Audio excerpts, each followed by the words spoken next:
সকালটা যে আমার কি তাড়াহুড়োর মধ্যে দিয়ে কাটে সেটা একমাত্র আমিই জানি। মাঝে, মাঝে মনে হয় মা দুর্গার মতো যদি আমারও ১০ টা হাত থাকতো তাহলে আমি ১০ টা হাত দিয়ে ১০ দিক সামলাতে পারতাম। এই যে সকাল, সকাল আশিপাশি সমস্ত কাজ সেরে স্নান করে চলে এসেছি রান্নাঘরে, এসে একদিকে ভাত আর ডালটা সিদ্ধ বসিয়ে দিয়ে এখানে চলে এসেছি ঘরে বিছানাটা গোছাতে।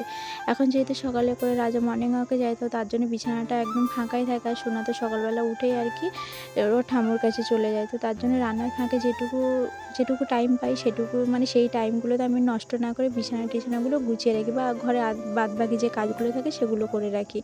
আর ডক্টর তো রাজাকে বলেছে একদম তেল মশলা ছাড়া খেতে। ওই জন্য তেল মশলা মানে কম দিয়ে রান্না করতে না অনেকটা টাইম লেগে যায়। তো তার জন্য না সকালবেলা সেরকম একটা পদে, পদে রান্নাবান্না করা হয় না। আজকে শুধু রান্না করে দিয়েছি ডাল আর ডিমের ঝোল। আর এর মধ্যে তো সোনাকে আমি একদম নিতে পারিনি। আর আমার সোনা কিন্তু সেই ফাঁকে একদম দুষ্টুমিতে মজে গেছে। মানে ওকে এখন কেউ কিছু বলার নেই। তার জন্য দেখো একদম পুরো মন খুলে দুষ্টুমি করতে পারছে। তো চলো টাটা।